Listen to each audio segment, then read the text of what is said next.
आप देख रहे हैं इंडिया स्पीक्स लाउडली। आज की खास रिपोर्ट में हम बात करने वाले हैं उन इस्लामिक कंट्रीज की जो एक दूसरे की दुश्मन बन बैठी है। मैं बात करूंगी आज इस रिपोर्ट में हमास और इजराइल की। इनका जिक्र तो आप 2023 से ही सुन रहे होंगे, 7 अक्टूबर 2023, जब इनके असल युद्ध की शुरुआत हुई। और आज जब 2024 चल रहा है, तब तक ये नाम बरकरार है, यानी कि युद्ध अभी सिमटा नहीं है। और जिस तरीके की खबरें पिछले हफ्ते से आ रही है, लगता है अब ये युद्ध इतिहास के पन्नों में रच कर रहेगा। पिछले अक्टूबर में इजराइल और हमास के बीच जंग शुरू हुई थी। अब इसका अंत पास आता दिख रहा है और ऐसा भी हो सकता है कि इससे पूरे मिडल ईस्ट में युद्ध की आग जो है वो भड़क जाए। दरअसल इजराइल ने हमास के पॉलिटिकल चीफ इस्माइल हानिया की हत्या की है। इसके एक दिन बाद ही उन्होंने आईडीएफ के मिलिट्री कमांडर मोहम्मद दैफ को भी मारे जाने की आधिकारिक पुष्टि की है। हमास का पॉलिटिकल चीफ इस्माइल हानिया मारा जा चुका है। आतंकी संगठन के मिलिट्री चीफ मोहम्मद दैफ की भी मौत का दावा इजराइल सेना ने किया है, यानी कि उसकी मौत का भी जिम्मा उन्होंने अपने सिर ही लिया है। अब हमास के 3 बड़े नेताओं में सिर्फ सिनवार ही बाकी है। इससे ऐसा लग रहा है कि 7 अक्टूबर पर अपने नागरिकों पर हुए हमले का बदला इजराइल ने ले लिया है। हालांकि ये भी हो सकता है कि फिलिस्तीन को दूर से सपोर्ट कर रहे देश खुद भी जंग में अब शामिल हो जाए। ऐसे में भारत समेत दूर दराज बैठा अमेरिका भी इसके असर से अछूता नहीं रहेगा। अब बात यहाँ पर रुकती है कि क्या मामला है जो इतना तुल पकड़ रहा है। ईरान के राष्ट्रपति के शपथ ग्रहण समारोह में पहुंचे इस्माइल हानिया तेहरान की जिस इमारत में ठहरे हुए थे, उस पूरी बिल्डिंग को ही हवाई हमला करके उड़ा दिया गया। इसके बाद से फिलिस्तीन समेत पूरा मिडल ईस्ट परेशान है, खासकर ईरान जहां पर अटैक हुआ। वहां से लगातार ऐसी खबरें और बयान आ रहे हैं कि ईरान हमास लीडर की हत्या को बेकार नहीं जाने देगा, जो इजराइल से बदला लेगा। तेहरान में कड़ी सुरक्षा के बीच हुई हत्या से साफ है कि इजराइल बेहद ताकतवर है और उससे भिड़ना अब आसान नहीं है। इसके बाद भी अंदेशा गहरा रहा है कि मिडल ईस्ट समेत बड़े युद्ध के मुहाने पर खड़ा है। जंग बड़ी तो वहीं तक सीमित नहीं रहेगी, बल्कि आज दिल्ली समेत दुनिया पर भी आ सकती है। एक और बड़ी खबर जिसका जिक्र करना चाहेंगे, ये भी इस्लामिक ही कंट्री है जिसने दूसरे इस्लामिक कंट्री पर अटैक किया है। दरअसल इजराइल के गोलान हाइट्स में फुटबॉल मैदान पर हिजबुल्लाह द्वारा किए गए हमले में 12 बच्चों की मौत हो गई, जिसके बाद इजराइल ने हिजबुल्लाह के शीर्ष कमांडर फुआद को बेरूत में मार गिराया, यानी कि जवाब में मौत ही मिली। फुआद के मारे जाने के बाद हिजबुल्लाह ने फिर से बता दें कि इजराइल पर अटैक किया और अब दोनों कंट्रीज के बीच में तनाव बन चुका है। शीर्ष कमांडर फुआद शुकार के मारे जाने से गुस्साए हिजबुल्लाह ने बीते दिन देर रात दर्जनों रॉकेट जो है वो इसराइल पर छोड़े हैं। हालांकि केवल 5 रॉकेट ही इसराइल में प्रवेश कर पाए। इसराइल के रक्षा बलों के अनुसार रॉकेट हमलों में किसी तरह के नुकसान या किसी नागरिक के घायल होने की खबर नहीं है। वहीं इसराइल ने भी जवाबी कार्यवाही में दक्षिण लेबनान के येटर में हिजबुल्लाह के रॉकेट लॉन्चर पर हमला किया है। देख रहे हैं आप किस तरीके से इस्लामिक कंट्री ही एक दूसरे की दुश्मन बन बैठी है। अब बात करते हैं उन नेताओं की जिनकी वजह से असल युद्ध शुरू हुआ। सबसे पहला नाम तो हानिया का ही आ रहा है, जिनकी वजह से इस वीडियो की मैंने शुरुआत की, क्योंकि हानिया की मौत जिस तरह से हुई वो इजराइल और हमास में अब युद्ध की सबसे बड़ी वजह बनेगी। हानिया की हत्या को हमास उकसावे वाली कार्यवाही मान रहा है, क्योंकि हानिया कतर स्थित राजनीतिक ब्यूरो के चीफ थे। वे हमास का मॉडरेटर चेहरा था जो सारी दुनिया में अपना संदेश देते थे। वही बंधकों और युद्ध विराम की शर्तों पर बात कर रहे थे। उनका ईरान में एक अहम मौके पर जाना और हवाई हमले में हुई हत्या को हमास यूं ही नहीं जाने देगा। कम से कम वहां से ये बयान तो इस तरह से आ ही रहे हैं कि हमास जो है वो हानिया की इस मौत का बदला जरूर लेगा। अब बात यहाँ पर बड़ी ये भी है कि जिस जगह पर हानिया को मारा गया वो बहुत बड़ा मुद्दा है। दरअसल बता दें कि हमला तेहरान में हुआ है। तेहरान यानी कि ईरान की राजधानी। इस देश को हमास के रखवाले की तरह देखा जाता है।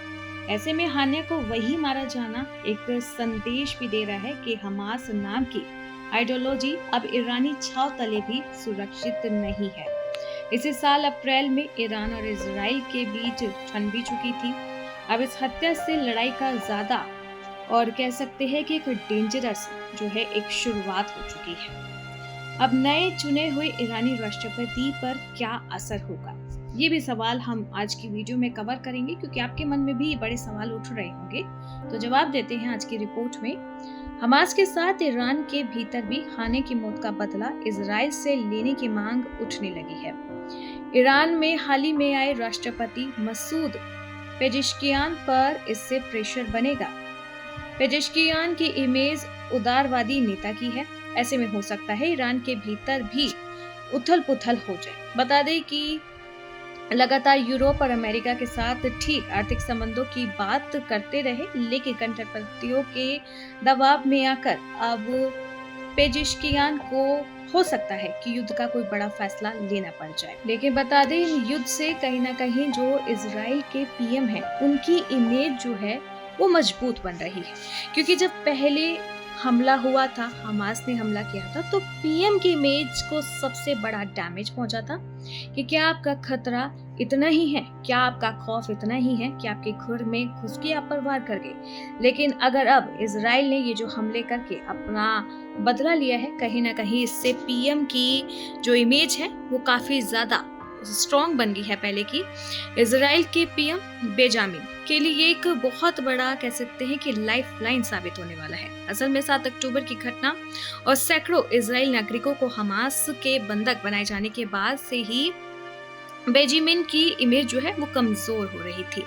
माना जा रहा था कि वे अपने देश और अपने लोगों को बचाने में उतने असरदार नहीं रहे, लेकिन अब की घटना के बाद कहीं ना कहीं उनकी छवि जो है वो मजबूत बनेगी। अब बात करते हैं कि इस सब का अमेरिका पर क्या असर होगा। क्या अमेरिका का यहाँ पर जो ये युद्ध हो रहे हैं, क्या इन सब से अमेरिका पर इफेक्ट पड़ेगा या अमेरिका कट के निकल लेगा। कुछ ही महीनों में अमेरिका में राष्ट्रपति चुनाव है, जो आप सब जानते हैं। इसमें जो बाइडेन को रिप्लेस करते हुए डेमोक्रेट की तरफ से कमला हैरिस आ चुकी है। वे नेतन्याहू समेत इजराइल को लेकर सख्त लगती रही हैं, लेकिन अब राष्ट्रपति पद के लिए दावेदारी करते हुए रणनीति बदल भी सकती है, यानी कि बड़ा खेल हो सकता है। असल में अमेरिकी युवाओं में बड़ा वर्ग ऐसा है जो इजराइल को सपोर्ट करता है। अब इजराइल को सपोर्ट करता है तो फिर तो ये भी मांग होगी कि आप हमास का साथ ना दे और इजराइल की तरफ से आवाज उठाए। तो कहीं ना कहीं अमेरिका तक ये जो इजराइल और हमास की आग सुलगी है, अगर कहें कि धुआं नहीं तो थोड़ा सा सेक तो वहां तक जाएगा ही। अगर ईरान और हमास शांत नहीं रहे तो इसका असर पूरे मिडिल ईस्ट पर सीधे होगा।